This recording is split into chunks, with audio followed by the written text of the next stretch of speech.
ಬೆಳಗಾವಿ ಜಿಲ್ಲೆ ಸವದತ್ತಿ ತಾಲೂಕಿನಲ್ಲಿ ಗ್ರಾಮದೇವಿ ಜಾತ್ರೆ ಸಿದ್ಧತೆ 44 ವರ್ಷಗಳ ನಂತರ ಅದ್ದೂರಿ ಆಯೋಜನೆ.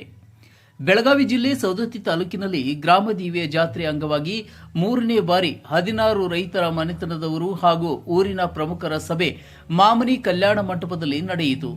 2026ರ ಮೇ ತಿಂಗಳಲ್ಲಿ ನಡೆಯಲಿರುವ ಜಾತ್ರೆಗೆ ಅಗತ್ಯ ಸೌಲಭ್ಯಗಳನ್ನು ಕಲ್ಪಿಸಲು ಊರಿನ ಓಣಿಯ ಪ್ರಮುಖರನ್ನು ಆಹ್ವಾನಿಸಿ ಗ್ರಾಮಸ್ಥರೊಂದಿಗೆ ಸಭೆ ನಡೆಸಲಾಯಿತು.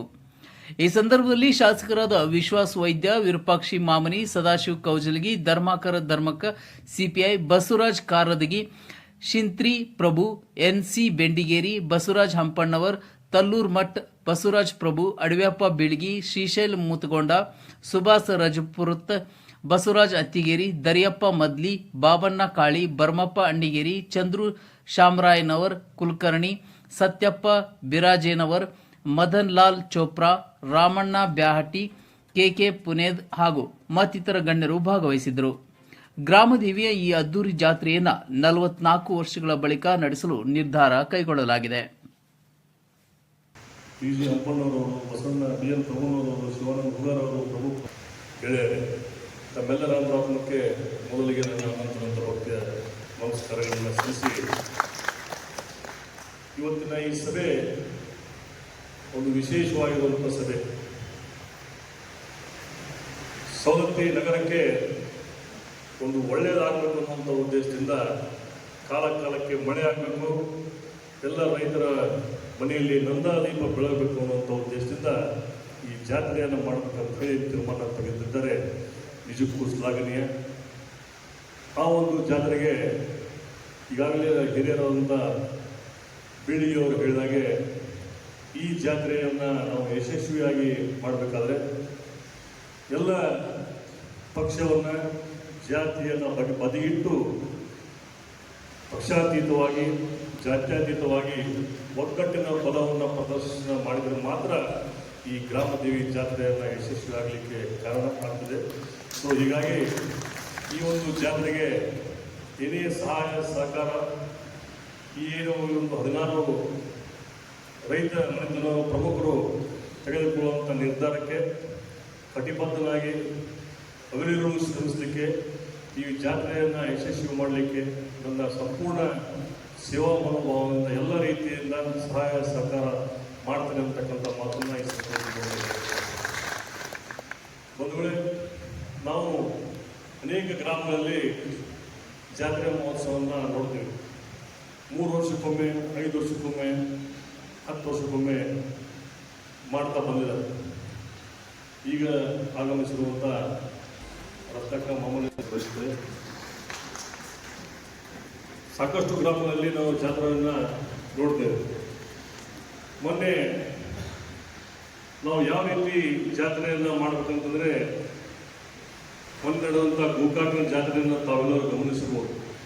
ಆ ಒಂದು ಮಾದರಿಯಲ್ಲಿ ದೊಡ್ಡ ಪ್ರಮಾಣದಲ್ಲಿ ಮಾಡೋಣ ಅಂತಕ್ಕಂಥ ಮಾತನ್ನು ಈ ಸಂದರ್ಭದಲ್ಲಿ ಹೇಳಬಯಸಿ, ಈ ಸುಮಾರು 43 ವರ್ಷಗಳ ಗ್ಯಾಪ್ ಆಗಿದೆ. ಈ ಒಂದು ಮತ್ತೊಂದು ನಿರ್ಣಯ ತಗೊಂಡಿದ್ವಿ, ಅದನ್ನ ಹಿಂದಾಗಿ ಮಾತಾಡ್ತೇನೆ. ಈಗ ಮೊನ್ನೆ ನಾವೆಲ್ಲರೂ ಹಿರಿಯರು ಕೂತ್ಕೊಂಡು ಇಲ್ಲಿ ಸತ್ಯಪ್ಪ ಎಲ್ಲರೂ ಕೂತ್ಕೊಂಡು ಹೋಗಿ ಇಲ್ಲಿ ವಾರ್ಡ್ ನಂಬರ್ 2 ಸಂಜೆ ಅಲ್ಲಿ ಗಡಕರ್ ಜಾಗ ಆಯಿತು, ಸಾಕಷ್ಟು ಜಾಗ ಆಯಿತು. ಅಲ್ಲಿ ಮಾಡೋಕೆ ಯೋಗ್ಯವಾದ ಸ್ಥಳ ಐತಿ. ಅಲ್ಲಿ ಸ್ವಲ್ಪ ಲೆವೆಲಿಂಗ್ ಮಾಡಬೇಕು, ನಿಮ್ಮ ಬರ್ಸ್ ಹಾಕ್ಸಿದ್ರೆ ಸಾಕಷ್ಟು ಜಾಗ ಇದೆ, ಅಲ್ಲಿ ಮಾಡೋಕ್ಕಾಗ್ತದೆ. ದಾಮೋನ್ ಕಟ್ಟಿ ಮೇಲೆ ಕುಂದಿರಿಸಿ ಅಲ್ಲಿ ಸಹಿಬೇಕಂತ, ಅಲ್ಲಿ ನಡಕ್ಕೆ ಹೋಗಿ ನಾವು ಮಾಡೋಕ್ಕೆ ಅನುಕೂಲ ಐತೆ. ಆಮೇಲೆ ಈ ಹೋಸಲ ಒಂದು ನಿರ್ಣಯ ತೊಗೊಂಡಿದ್ವಿ, ದಯವಿಟ್ಟು ಶಾಸಕರು ಇದ್ರ ಬಗ್ಗೆ ಒಂದು ಗಮನ ಕೊಡಬೇಕು. 9 ದಿವಸ ಪರ್ಯಂತ ಈ ಸೇರದ ಅಂಗಡಿ ಬಂದ್ ಮಾಡಿಸ್ಬೇಕು, ಪ್ರತಿಯೊಂದು ಕಡೆ ಅದು ಐತೆ.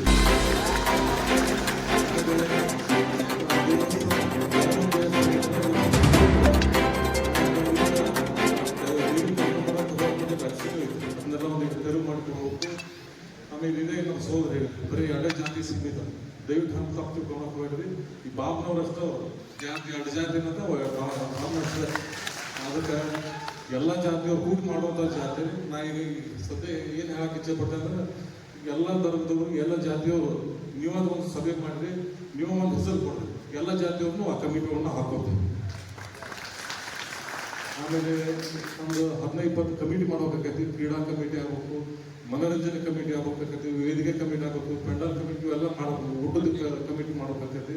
ಅವಕ್ಕೆಲ್ಲ ಕುರಿತು ನಾವು ಮಾಡೋಣ. ಮೊದಲು ಒಂದು ಮೇನ್ ಕಮಿಟಿ ಒಂದು ಮಾಡ್ಕೊಂಡು ಆಮೇಲೆ ಹಂತವಾಗಿ ಮಾಡ್ಕೊಂಡು ಹೋಗ್ಬೇಕಾಗ್ತದೆ. ಈಗ ದೇಶಿ ಕ್ರೀಡೆಗಳಿಗೆ ನಾವು ಹೆಚ್ಚಿನ ಪ್ರೋತ್ಸಾಹ ಕೊಡ್ಬೇಕಾಗೈತಿ, ಮನೋರಂಜನೆಗೆ ಹೆಚ್ಚಿನ ಪ್ರೋತ್ಸಾಹ ಕೊಡ್ಬೇಕಾಗೈತಿ. ಅದಕ್ಕೆ ಅವು ಕೆಲವೊಂದು ಕಮಿಟಿ ಮಾಡೋದು, ಪೆಂಡಲ್ದವ್ರಿಗೆ ಒಂದು ಕಮಿಟಿ ಮಾಡೋದು. ಇವತ್ತು ನಾವು ಪೆಂಡಲ್ದವ್ರು ಇವರಿಗೆ ಮಾತೇಶ್ ದೊಡ್ಡ ನಮ್ಮ ಪಂಪ್ನವ್ರು ಮಾತೇಶ್ ಅವ್ರಿಗೆ ಇದ್ದೆ, ಅವರು ಸಾಕಷ್ಟು ಅನುಭವ ಐತೆ. ಎಲ್ಲ ಸಮಾಜದವರು ಈಗ ಒಟ್ಟು 9 ದಿವಸ ಸೌಂದತ್ತಿ ಗ್ರಾಮದಿಂದ ಇವತ್ತು ನಾವು 42 ವರ್ಷ ಆದ್ಮೇಲೆ ಜಾತ್ರೆ ಮಾಡ್ಬೇಕಂತ ಹೇಳಿ ಕೊಡೇವಿ. ಇದು ನಮ್ಮ ಕಾಲಮಾನೆ ಬರುವುದು ಒಂದು ಅವಕಾಶ ಶಾಸಕರಿದೆ. ಅಂದ್ರೆ 5 ವರ್ಷಕ್ಕೊಮ್ಮೆ ಇಂಥ ಜಾತ್ರೆ 5 ವರ್ಷಕ್ಕೊಮ್ಮೆ ಮಾಡಿದ್ರೆ ಅವ್ರನ್ನ ಸೊಗಸಿರುವುದಿಲ್ಲ. ಅವ್ರ ಟೈಮ್ ಹೆಚ್ಚು ಕೊಡ್ಬೇಕು. 11 ವರ್ಷ ಅಥವಾ 15 ವರ್ಷಕ್ಕೊಮ್ಮೆ ಜಾತ್ರೆ ಮಾಡಿದ್ರೆ ಅದಕ್ಕೊಂದು ಸೊಗಸಿರ್ತೈತಿ.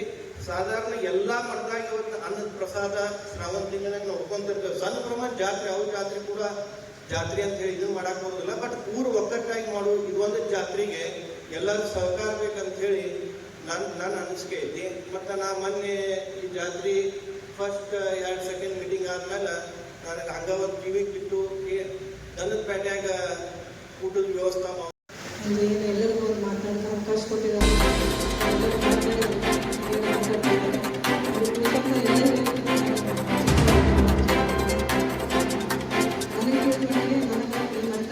ಗೊತ್ತಿದ್ದ ಮಟ್ಟಿಗೆಲ್ಲ ಮಾವನವ್ರು ಮಾಡಿದ್ರು.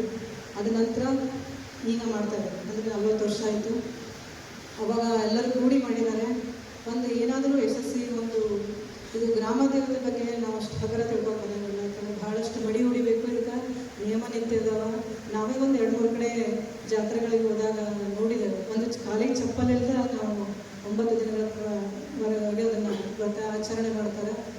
ಆ ಆಚರಣೆ ಪ್ರಕಾರ ಇದರಲ್ಲಿ ಯಾವುದೇ ಜಾತಿ ಧರ್ಮ ಭೇದ ಭಾವ ಇಲ್ಲದೆ, ಯಾವುದೇ ಇದರಲ್ಲಿ ಏನೋ ಪಂಥಗಳ ಅಥವಾ ರಾಜಕೀಯ ಯಾವುದೇ ಆಟ ಬರಬಾರದು. ಎಲ್ಲರೂ ಕೂಡಿ ಒಗ್ಗಟ್ಟಿಂದ ಕೂಡಿ ಮಾಡಿದರೆ ಒಂದು ಯಶಸ್ವಿ ಇದೊಂದು ಜಾತ್ರಾ ಮಹೋತ್ಸವ ಕಾರಣ ಆಗ್ತದೆ. ಯಾಕಂದರೆ ಅದರಲ್ಲಿ ಯಾವುದೇ ಥರದ ಮನಸ್ಸಿನಲ್ಲಿ ಯಾವುದೇ ಥರ ಭೇದ ಭಾವ ಇಲ್ಲ, ಎಲ್ಲರೂ ಕೂಡಿ ಎಲ್ಲ ಒಂದೇ ಮನಸ್ಸಿನಿಂದ ಮಾಡಿದ್ರೆ ಚಲೋ ಆಕತ್ತೆ ನನ್ನ ಅಭಿಪ್ರಾಯ.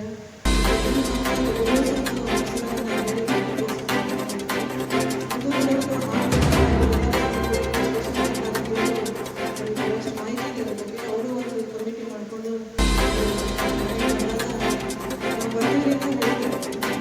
ಮಾಡೋದಂದ್ರೆ ಅದು ಸುಲಭದ ಕೆಲಸ ಅಲ್ಲ. ಯಾಕಂತಂದ್ರೆ 40 ವರ್ಷದ ಹಿಂದಿಂದ ವಿಚಾರ ಮಾಡಿದ್ರೆ ಆಗಿದ್ದಕ್ಕೆ ಈಗಿದ್ದಕ್ಕೆ ಬಹಳಷ್ಟು ಡಿಫ್ರೆನ್ಸ್ ಆಗಿರ್ತದೆ. ಜನಸಂಖ್ಯೆಯಲ್ಲಿ ಆಗಿರ್ಬೋದು, ಮತ್ತು ಈ ಬರುವಂಥ ಭಕ್ತಾದಿಗಳ ಜನಸಂಖ್ಯೆ ಆಗಿರ್ಬೋದು, ಬೇರೆ ಕಡೆಯಿಂದ ಜಾತ್ರೆಗೆ ಬರುವಂಥ ಜನರಾಗಿರ್ಬೋದು, ಆ ಒಂದು ಎಲ್ಲ ವಿಚಾರ ಮಾಡಿದ್ರೆ ಭಾಳಷ್ಟು ಬೇರೆ ಬೇರೆ ಸವಾಲುಗಳನ್ನು ಇರ್ತದೆ. ಯಾಕಂದರೆ ನಾವು ಮೊನ್ನೆ ಗೋಕಾಕ ಲಾಸ್ಟ್ ಟೈಮ್ ಜಾತ್ರೆ ಆಗಿದೆ 10 ವರ್ಷ ನಂತರ ಆದಾಗ ಅಲ್ಲಿ 10 ವರ್ಷ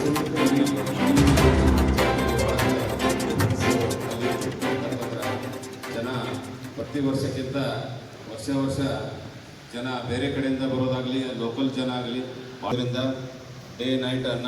ಡೇ ನೈಟ್ ಕೂಡ ನಾವು ಪೊಲೀಸ್ ಇಲಾಖೆ ವತಿಯಿಂದ ಅಲ್ಲಿ ಏನೇನು ಬಂದೋಬಸ್ತ್ ಮಾಡ್ಕೋಬೇಕು ಆ ಥರ ನಾವು ಇಲ್ಲಿ ರೋಡ್ ಡೈವರ್ಷನ್ ಆಗಿರ್ಬೋದು, CCTVಗಳಾಗಿರ್ಬೋದು, ಮತ್ತು ಕೆಲವೊಂದು ಬ್ಯಾರಿಕೇಡಿಂಗ್ ಮಾಡಿಕೊಂಡು, ಯಾಕಂದರೆ ಎಲ್ಲ ಜನ ಸಹಕಾರ ಮಾಡಬೇಕಾಗತ್ತೆ. ಯಾಕಂದರೆ ದೊಡ್ಡ ಜಾತ್ರೆ ಅಂದಾಗ ಎಲ್ಲ ವೆಹಿಕಲ್ಸು, ಕೆಲವೊಂದು ನಾವು ಪಾರ್ಕಿಂಗ್ ಏರಿಯಾ ಆಗಿರ್ಬೋದು, ಊಟದ ವ್ಯವಸ್ಥೆ ಆಗಿರ್ಬೋದು, ಲೈಟಿಂಗ್ ವ್ಯವಸ್ಥೆ, ಕೆಲವೊಂದು ಡೈರೆಕ್ಷನನ್ನು ಪೊಲೀಸ್ ಇಲಾಖೆ ವತಿಯಿಂದ ಕೆಲವೊಂದು ಮಾಡಬೇಕಾಗತ್ತೆ. ಮತ್ತು ದೊಡ್ಡ ಜಾತ್ರೆ ಅಂದಾಗ ಬೇರೆ ಬೇರೆ ಕಡೆಯಿಂದ ಭಾಳಷ್ಟು ಜನರು, ಹಿರಿಯರು ಬಂದಿರ್ತಾರೆ, ವಯಸ್ಸಾದವರು ಬಂದಿರ್ತಾರೆ, ಮಕ್ಕಳು ಬಂದಿರ್ತಾರೆ. ಇವೆಲ್ಲ ಕಾರಣದಿಂದ ನಾವು ಕೆಲವೊಂದು ಸಲಹೆ ಸೂಚನೆಗಳನ್ನು ಇಲಾಖೆ ವತಿಯಿಂದ ಮಾಡಬೇಕಾಗತ್ತೆ. ಅದಕ್ಕೆ ಯಾವ ವೆಹಿಕಲ್ಸ್ಗಳು ಹೊರಗೆ ಬರಬಾರ್ದಂಗಾಗಲಿ, ಮತ್ತು ಕೆಲವೊಂದು ವೆಹಿಕಲ್ ಡೈವರ್ಷನ್ ಮಾಡಿರ್ತೀವಿ. ಕೆಲವೊಂದು ಜನರಿಗೆ ದೂರ ಆದರೂ ಕೂಡ ಜನದಟ್ಟಣೆ ಆಗಬಾರ್ದು ಅನ್ನೋ ಉದ್ದೇಶಕ್ಕೆ ಕ್ಯೂ ಲೈನ್ ಸಿಸ್ಟಮ್ಗಳು ಮಾಡ್ಕೋಬೇಕಾಗ್ತದೆ. ನಮ್ಮ ಎಲ್ಲ ರೈತರ ಹತ್ರ ಒಂದು ಕೃಷಿ ಮಂತ್ರದ ಪರವಾಗಿ ತಮ್ಮಲ್ಲಿ ವಿನಂತಿಯನ್ನು ಮಾಡಿಕೊಂಡು ಆ ಜಾತ್ರೆಗಳಿಗೂ ಸಹಿತ ಜೊತೆ ಹೋಗುವಂತೆ ಮಾಡೋಣ ಅಂತೇಳಿ ಈ ಒಂದು ಕಮಿಟಿ ಒಳಗೆ ಪ್ರಾರ್ಥನೆಯನ್ನು ಮಾಡಿ ಇಲ್ಲಿ ನನ್ನ 2 ಮಾತುಗಳನ್ನು ಮುಗಿಸ್ತೀನಿ.